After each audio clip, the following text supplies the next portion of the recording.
Hello, everyone. I think we're just going to give it about 30 seconds for people to join on, and then we're going to get started. I hope that you guys are having a wonderful day so far. So today we're going to be going over ways to master tricky healthcare topics using picture mnemonics, or what we like to call Picmonics.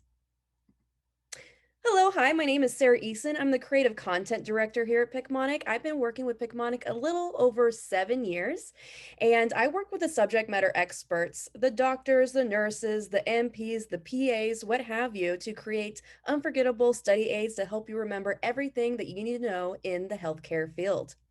And how I got started in picture mnemonics is kind of interesting. I've been making visual and audio mnemonics my entire life. Actually, whenever I was younger, I struggled with dyslexia a little bit. So I used mnemonics to figure out how to orient certain letters and numbers and words. And then as I grew older, I kept on making mnemonics to remember everything from school to remember where something was on a street corner. I was making little mnemonics. So whenever I found Picmonic, it was a perfect fit for me.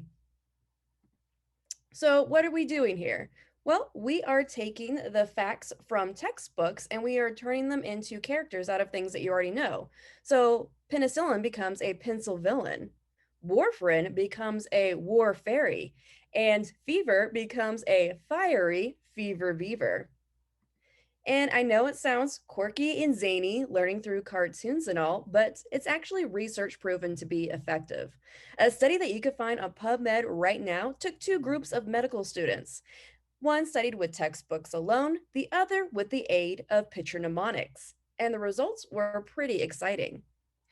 Those that studied with Picmonic saw a 50% increase in exam scores after 1 week. But the real kicker is that those same students saw a 331% increase in exam scores after 3 months plus. It's really showing that Picmonic helps aid in long-term memory retention. So, what are we doing here? Well, we are combating the forgetting curve. The forgetting curve is a term coined by Herbing Ebbinghaus back in 1885, and it basically states that all memories, no matter if it's a lab value that you're trying to memorize or a fond trip to the Grand Canyon with your family, they're bound to get forgotten over time. So, we took what memories are at their core and we're going to break it down. We found that all memories are encoded, stored, and then retrieved. So we're going to break it down into this three-part process, and we're going to talk about encoding first. Encoding starts with your senses, and we all know about our senses, right? But how do we get the biggest bang for our buck whenever we're encoding with our senses and we are studying? That's when dual coding theory comes into play. And dual coding theory basically states that we use neural pathways whenever we are encoding with our senses. So it's always best to use two instead of just one. So that's why all of our Picmonics have both visuals and audios included in them. So this this also reigns true whenever you are in class and you're listening to your professor speak, as well as you are looking at notes and you are writing down with a tactile sensation of feeling your pen on your paper. Also, guys, if you guys have any questions, feel free to drop them in the chat so that we can answer them. All right, also in encoding, we want to talk about the picture superiority effect. And we've all heard about this, right? A picture's worth 1,000 words. The same certainly reigns true whenever you are studying. I can't tell you how often it has been when I am reading about a certain condition in black and white text in a book, and I am not really retaining or grasping the information until I see an actual picture of a histo or an x-ray. And the same goes for if we are characterizing these facts as quirky little characters as well. Von Restorff effect plays a huge part in encoding and how we remember initial memories. So I like to give an example for this one. So here are 4 Petri dishes, and they all look the same, but they contain very different viruses. If I were to Sorry, guys. I'm at home and my dogs are barking. um, if I were to ask you at the end of this presentation, what is in that third petri dish, you may not recall it, right? You may say coronavirus because that's so hot right now. Well, what if we made it unique and we made it stand out from the rest of them? What if we made that petri dish the rhinovirus? A rhinovirus with a rhino head and virus legs. Now you're going to be more apt to remember that one as opposed to all the other mundane, same looking petri dishes containing the viruses, right? So that's the von Restorff effect, making something unique and stand out so that you could recall it over the mundane and plain. That's why we try to apply this effect to every fact that you are learning. Emotions and the humor effect. This also plays a huge part in encoding. So emotions are something that we remember strongly. And the reason being is because the amygdala, which is the emotional center of the brain, is nestled up against the hippocampus. And this relationship helps upregulate and form stronger memories. So that's why we like to remember faces that have huge emotions on them. A study took a group of people and they had to recall faces out of photographs, a stack of photographs. People are more apt to recall and remember faces only if they have a big smile or a frown, but a flat affect doesn't really make them recall anything. We also like to remember things that bring us joy and are humorous. It's why we like to, it's how we remember a good joke as opposed to a paragraph that we read, right? So we try to apply this to the facts that you're learning too. So fluoroquinolones isn't just an antibiotic, it's a flower queen. Bipolar bear for bipolar mania, and meningitis for meningitis. Lastly, in encoding, I want to talk about the Baker-Baker paradox. I like to give another example for this one. Say that you are at a networking event and you really want to remember this guy's name. He might be your future boss one day, so you really want to impress him. But alas, he is super boring, the human form of molasses, so you can't remember his name for the life of you, right?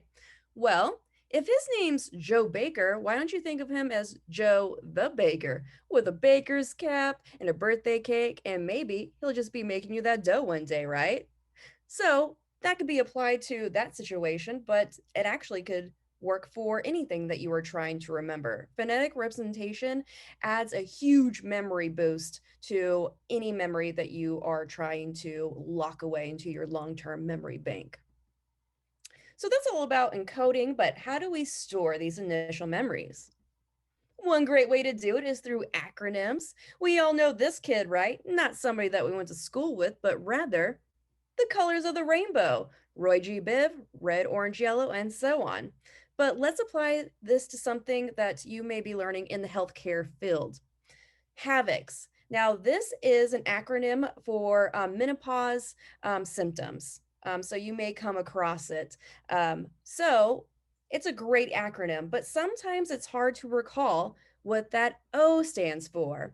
Is it for oligomenorrhea? Is it for onset Alzheimer's? Sometimes it's going to be hard to remember because that O word could be a multitude of things, right? Well, let's add the Baker-Baker paradox to this. Let's add a phonetic representation to give this acronym an added boost. Let's see. If it's osteoporosis, which it is, let's picture it as an ostrich with these porous bones so that we could recall that O word as opposed to all the other O words that it could be. So let's take phonetics and let's add semantics to it. Let's add more science to it. Here we have a hypo hippo and a hyper hiker. Now these sound great, perfect phonetic representations. However, sometimes it's hard to remember what sorry, but this also goes a little bit deeper. So hippos are always low in the water or on the ground. I've never seen one climbing a tree or flying in the air. Conversely, hikers always hiking up high. So these directly correlate to the science of these terms, right? A hypo is a low, a deficiency of something. hyper is a high in excess of something. So these directly correlate. But let's take it even further. Let's add magnesium magazines to these characters to see how they react. Now our hippo is very agitated, bucking like a bronco, and our hiker is very calm, cool, and collected, laying down. Well, there's a reason for this. Magnesium magazines are affecting them differently because if we have a deficiency, of magnesium, we may experience neuromuscular irritability, shown here by our very irritable nerve muscle man. If we have an excess, we may have bradycardia or a slowed heart rate, shown here by our snail heart. So now, if we put them into a scene like we have here for our hypomagnesemia, Picmonic, our hippo magazine is now in a rodeo, and all these other characters are other elements of hypomagnesemia. And this creates a memory palace or method of loci. And this is a way of remembering information that harkens back all the way to the days of ancient Greece. We love narratives. That's why we love books, movies, TV shows, what have you. We like to think things in a spatial awareness and we like to see them go from point A to point B. Whenever I was younger, and perhaps you've done this too, but whenever I was younger, I had a teacher that had us memorize a list of grocery items.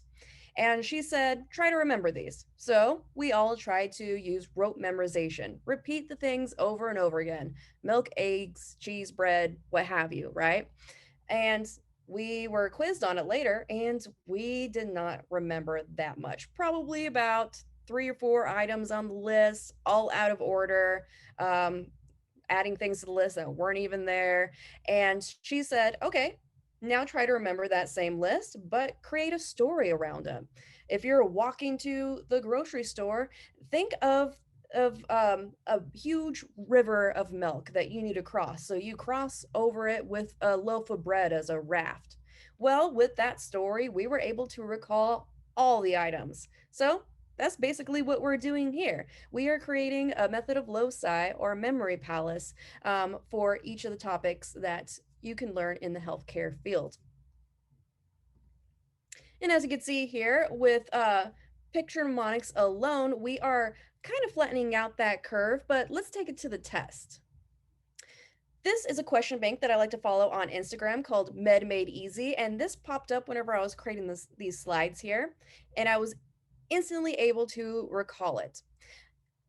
It's about Kussmaul respirations. In which acid base imbalance might one see Kussmaul respirations and hyperkalemia? Well, I instantly remember Kussmaul respirations as a kazoo, and the respirations as this respirator that's shooting up as an increase, right?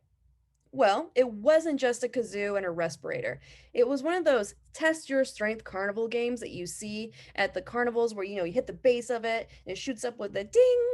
And then I started to remember all these elements of this carnival scene, like the big rainbow slides that you see at carnivals, but it was also a pH scale going downward, and there was something rolling down that slide. It was a metal ball acidic lemon. And that's when it dawns on me it's metabolic acidosis. And I was able to answer that quiz question from that Instagram account and also remember all the other elements of metabolic acidosis the CNS depression, the coma, what have you. All these other elements came flooding back into my brain. And what's really cool is that I hadn't created this Picmonic since 2015, and I was still able to recall that. So, what I did there was the act of retrieval. But how do we make the act of retrieval even easier for us? Well, one way to not do it is through rereading. Rereading gives us the illusion of mastery. And this kind of harkens back to, the picture superiority effect, right? You know how I was telling you that I could read a paragraph about a condition over and over again, but I'm not really getting it until I see that picture. Well, same thing is with rereading. You are just passively studying, passively trying to retain the information. What we should be doing is practicing active recall. actively pulling the information out of our head. And this could be done several ways. The most popular way is through quizzing yourself, but it could also be done with flashcards, talking it out with a friend, creating your own memory palace around it, or your own Picmonic for it. Um, but One great way to do it is through quizzing with the Picmonic learning system. Every Picmonic that we have and every fact on our platform has a quiz question that is custom written by our team of scholars.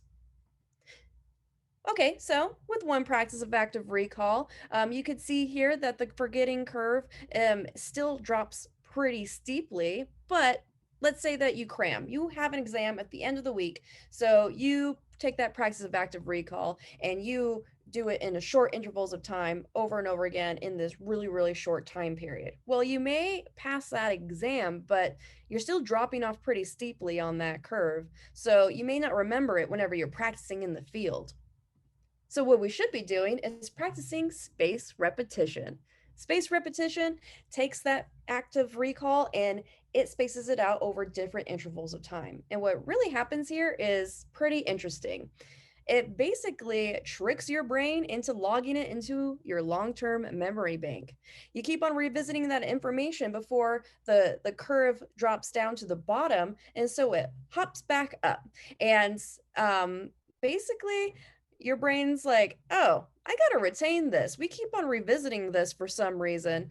It was like a day later, 3 days later, a week later, 2 weeks later, what have you. Basically, resetting the forgetting curve so that you remember it forever. So, when do you practice space repetition? Are you going to put it in your Google Calendar? Are you going to make a planner about it? Are you going to set timer alarms on your phone? When are you going to do it? Well, luckily for you, you don't have to think that hard, other than answering the quiz questions, at least. But our team of scholars, along with our tech team, created an algorithm based off of space repetition so that you can take a 10-minute daily brain workout and quiz all the topics that you need to study. So it just becomes a daily brain workout for you, and it's easy. So, really quickly, I went over three evidence based techniques, that's picture mnemonics, practicing active recall, and space repetition. And that plays into the Picmonic methodology. You play the Picmonic, you recall it with a quiz, you repeat it with a 10-minute daily brain workout, and you know what we're doing there? We are encoding, we are storing, we are retrieving, we are creating long lasting memories. And as you can see here, with everything at play with the Picmonic learning system, you are definitely combating that forgetting curve. So take that, Herman Ebbinghaus, right? Okay, so that's all the cool memory science stuff that I wanted to show you, but let's take a look at what the Picmonic learning system actually looks like. All right. So this is a pretty new account that I just created just for the demo today. So I don't have any cool stats to show you here, but this is what your home tile screen will look like. It will house all your quiz stats as well as how to find topics. We also have a couple things in beta right now, one of which is a study scheduler. So say if you have a big test coming up, you can create your study scheduler and it will program a study plan for you so that you could ace that test. One way to find Picmonic content is through our search bar, just like a classic Google bar. You could search for anything there. You could also browse. We have a content library that covers vastly over different categories and different body systems. We also have books. So depending on what area of field that you are studying, we do have a numerous amount of textbooks that you could follow along with our Picmonics. So our same team of scholars that are helping us create Picmonics and write quiz questions also go through all these nursing and med books and PA books, what have you, page by page, so that you can watch Picmonic along with them. But I'm going to show you one of my favorite Picmonics to demo so that we could take a look. And that is going to be potassium lab values.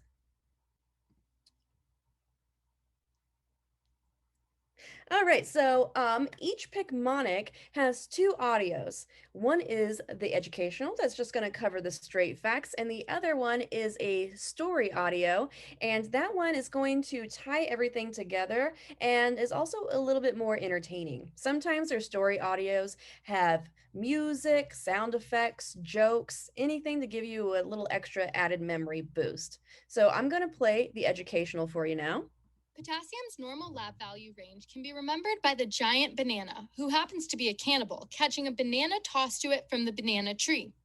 The normal range for serum potassium levels is 3.5 to 5.0 milliequivalents per liter.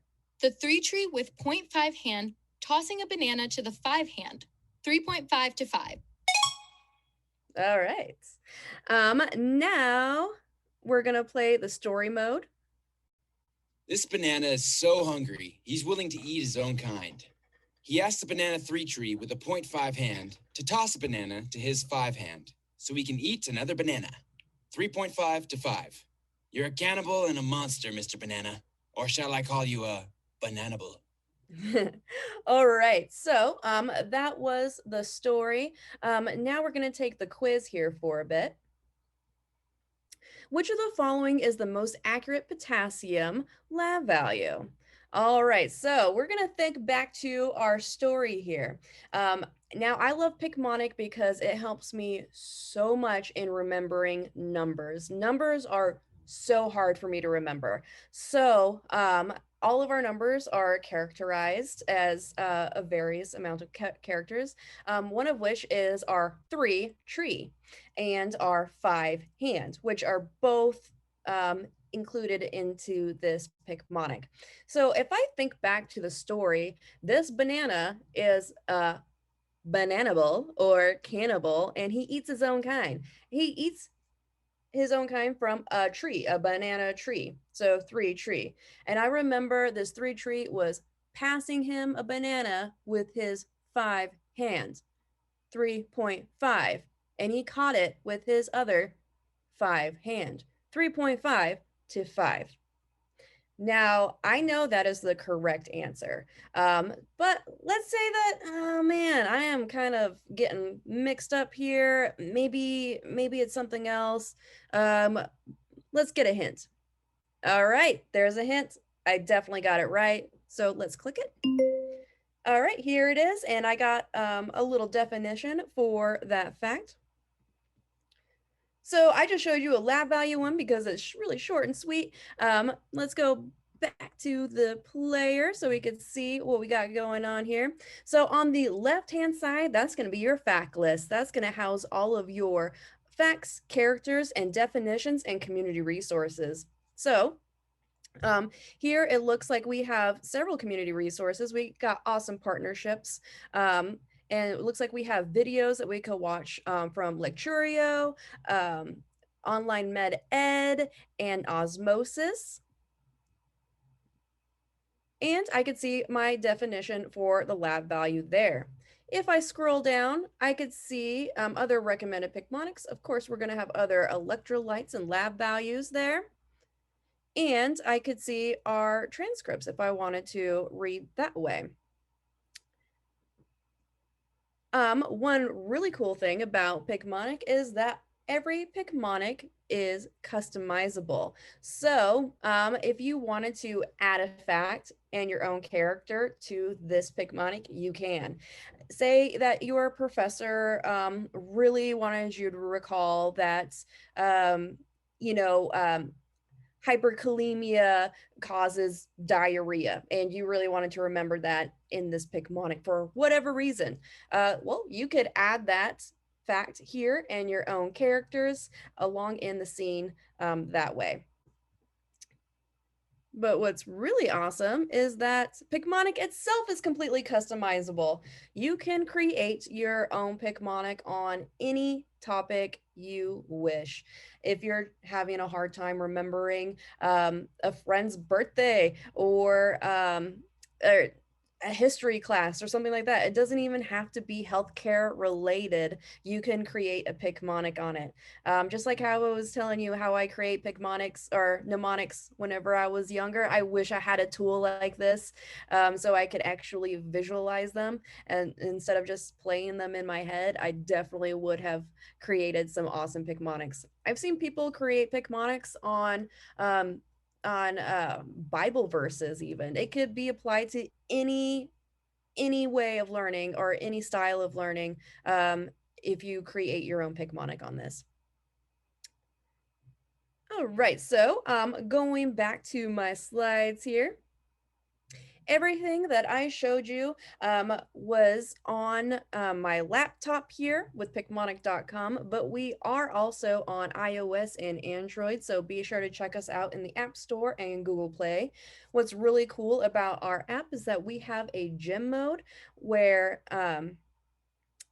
you could play all the educational audios one after another, and which is really awesome if you want to get that last second studying in and you want to ace that exam whenever you get there.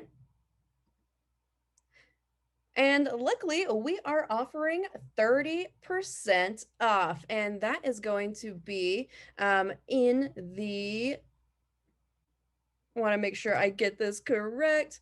That is going to be in the chat box. So give me 1 second while I post it. And you can find the chat box there. Oh, thank you. So be sure to click on that link. You'll get 30% off, and that will be available until midnight tonight. So be sure to check that out. Click the chat box to get that 30% off. But, oh, and actually, we have Picmonics on a wide range of topics.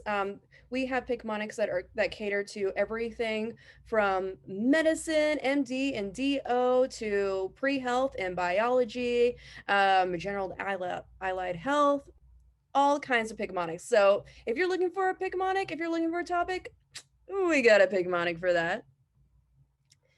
And luckily, someone is going to win a free subscription. So give me 1 second here while I get the winner.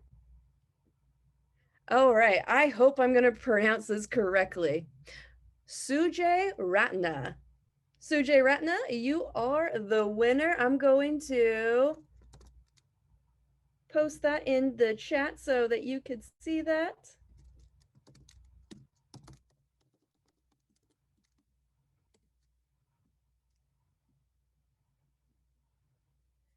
Congratulations. You should be receiving an email with your new account, so be sure to check that out.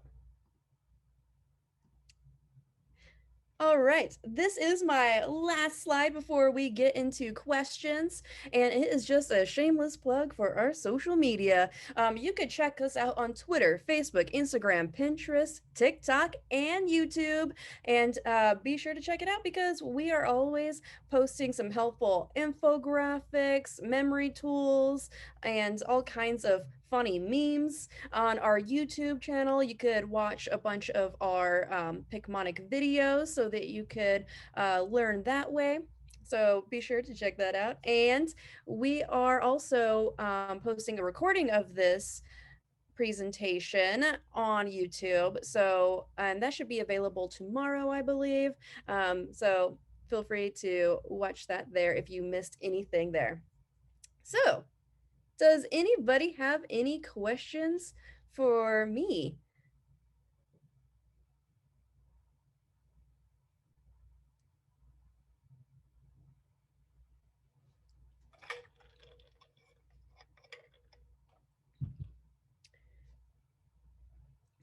If you don't have any questions now, but you think of some later, you can always reach out to us at feedback@picmonic.com. Also, if you go to picmonic.com, we have a we have a chat widget that where we could help you. We're always there to help. It looks like somebody asked, what is the subscription price? So the subscription varies depending on which field you are looking, because we have a different number of Picmonics for each. So our Picmonic for medicine is a different price than our Picmonic for nursing. So it would depend on your specific need. All right. It looks like, hi, starting NP school and I am a nurse educator. What Picmonics can you recommend? Oh, awesome. Yeah, we actually have a bunch of Picmonics catered towards NPs. We have an entire Picmonic course set for it. And I would have to say that one of my favorite Picmonics for NPs is our professional standards of nursing. It is a little bit different than what you're going to find in other e-learning tools, and that it caters towards well, nurses and NPs alike, but it specifies how to well, little nuanced things about working in the field that you may not find in regular NCLEX style questions or something like that. So that's something that I really find interesting, that differs from other like content that is out there.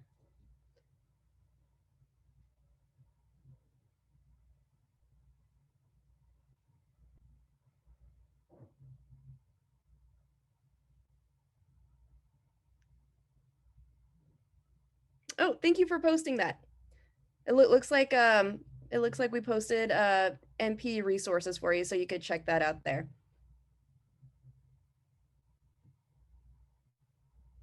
All right, awesome. Does anybody else have any more questions?